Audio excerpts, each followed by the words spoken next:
Jika Anda membangun kota di tanah terbuka dikelilingi laut di 3 sisi dan merekrut tentara yang sangat kuat, lalu Anda bisa hidup seperti kaisar dengan 3.000 kecantikan di istana Anda dan dihormati oleh ribuan orang. Meskipun hidup ini indah, ini juga akan menarik perhatian negara lain untuk melindungi kerajaan Anda.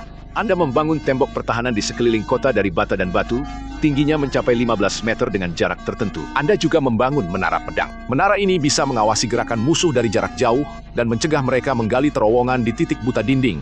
Pada era senjata dingin, pertahanan ini bisa menghentikan hampir 90% musuh yang menyerang. Tapi ini masih tak cukup memuaskan ketakutanmu akan pertahanan lemah. Jadi, Anda membangun tembok luar tambahan di depan tembok utama. Meskipun dinding ini tidak setinggi atau sekuat dinding dalam, dapat membentuk jebakan tembakan mematikan dengan dinding dalam. Ketika musuh merobohkan gerbang pertama dan menyerbu ke area ini, arsitektur di dinding bisa menyerang dari kedua sisi. Musuh tak bisa mengamankan depan dan belakang, hanya bisa dikalahkan. Selain itu, Anda juga menggali parit besar di depan tembok luar. Akhirnya Anda membangun jembatan tarik di gerbang kota yang bisa dinaikkan dan diturunkan bebas. Dengan cara ini, meski musuh mesti pemilih, mereka tetap tak berdaya. Mereka hanya bisa memaksa mereka masuk ke parit. Tentu saja, musuh juga bisa menggunakan katapel untuk menyerang dinding dari jarak jauh. Namun, dinding batu tebal hampir 5 meter ini tak banyak terpengaruh oleh batu-batu biasa. Jadi menggunakan perahu kecil untuk menyeberangi sungai menjadi satu-satunya cara untuk menyerang. Tapi semua ini ada di bawah kendali Anda. Untuk mencegah musuh mendarat dengan lancar, Anda membangun tembok rendah di dalam parit, hanya setinggi 1,5 meter.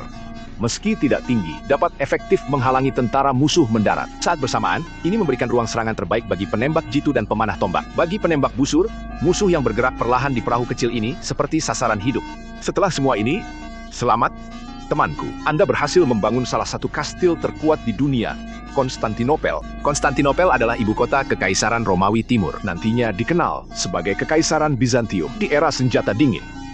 Benteng ini berhasil menahan ratusan invasi musuh. Akhirnya, ia jatuh ke peluru meriam.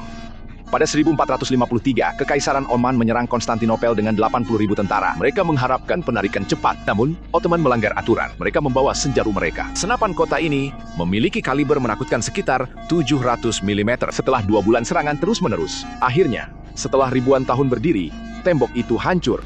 Ini menandai jatuhnya Kekaisaran Romawi yang perkasa.